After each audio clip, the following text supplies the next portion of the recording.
그러므로 너희는 이렇게 기도하라. 하늘에 계신 우리 아버지여, 이름이 거룩히 여김을 받으시오며 나라가 임하시오며 뜻이 하늘에서 이루어진 것 같이 땅에서도 이루어지이다. 오늘은 주님이 가르쳐 주신 기도 그 세 번째 내용이에요. 예수님은 우리에게 주님의 뜻이 하늘에서 이룬 것 같이 땅에서도 이루어지이다라고 기도하라고 하셨어요.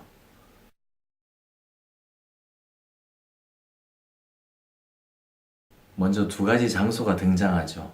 하늘과 땅이에요.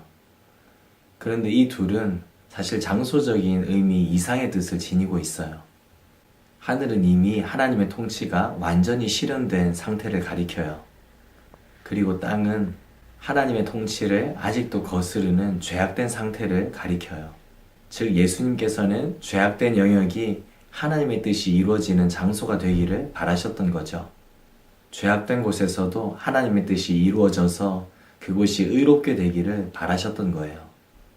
요한복음 4장 34절을 보면 예수님께서 이렇게 말씀하세요. 예수께서 이르시되 나의 양식은 나를 보내신 이의 뜻을 행하며 그의 일을 온전히 이루는 이것이니라. 이처럼 예수님은 친히 자신의 삶을 통해 주의 뜻을 이루며 사는 것이 무엇인지 친히 본을 보여주셨어요. 그리스도인으로서 이 땅을 살아가며 우리에게 가장 중요한 것, 그것은 하나님의 뜻을 이 땅에 이루며 사는 거예요. 그리스도인. 이 말은 쉽게 설명하자면 예수님의 추종자들이에요. 예수님 가신 길을 가는 자들이고 하나님 말씀에 대해 귀를 열고 듣는 자들이고요. 예수님께서 하나님의 말씀에 순종하셨던 것처럼 있는 그대로 순종하며 가는 자들이에요. 오늘 우리가 사는 세상은 자기 꿈 펼치는 것을 가장 중요하게 생각해요. 그래서 거의 모든 사람들이 자신이 중심이 된 세계를 그리고 꿈을 꾸고 그렇게 자신을 위해서만 살아가요. 그러다 보니까 오늘날 그리스도인이라고는 하지만 하나님 뜻에는 관계없이 이 세상을 살아가는 그리스도인들이 참 많아요. 그러다 보니 그리스도인들을 통해 이 땅에서 드려지는 기도를 통해서 하나님의 뜻이 이 땅에서 이루어지기를 바라는 기도는 자연스럽게 적어질 수밖에 없는 것이죠. 오늘날 우리는 어떤가요? 그리스도인인가요?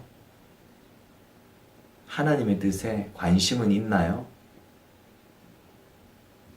그렇다면 지금 우리가 이루어가고 있고 그런가 하면 이루어 나가야 될 하나님의 뜻은 무엇인가요? 만약 삶의 관심사가 하나님의 뜻이 아니라고 생각된다면 그 이유는 아마도 삶의 관심이 자신에게만 완전히 집중되어 있기 때문일 거예요. 반면에 예수님은 자기 뜻을 완전히 접고 사셨어요. 오직 하나님의 뜻만 마음에 품고 그 뜻 이루는 삶을 사셨어요. 그래서 예수님은 요한복음 5장 30절에서 이렇게 말씀하세요. 내가 아무것도 스스로 할 수 없노라. 듣는 대로 심판하노니 나는 나의 뜻대로 하려 하지 않고 나를 보내신 이의 뜻대로 하려 함으로 내 심판은 의로우니라. 예수님의 관심사는 오직 하나님의 뜻이었어요. 흔히 우리는 이렇게 생각하기 쉬워요. 하나님의 뜻이 이루어지기를 기도하는 것은 모두가 다 해야 될 기도는 아닐 거야. 신앙이 어느 정도 경지에 이른 사람들만 하는 기도이거나 아니면 목회자분들만 하면 되는 기도일 거야.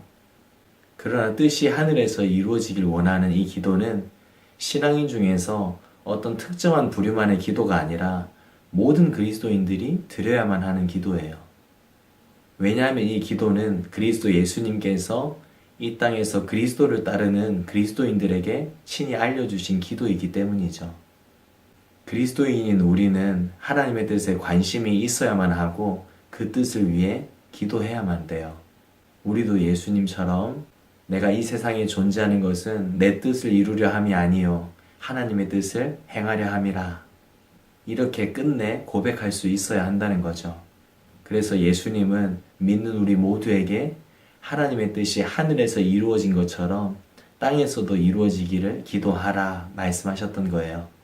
이 땅에서 살아가는 날들 동안에 나의 뜻이 아닌 하나님의 뜻에 집중하는 삶, 하나님의 다스림이 이 땅에 이루어지도록 기도하며 살아가는 사람들, 바로 그 사람들이 우리들입니다. 할렐루야.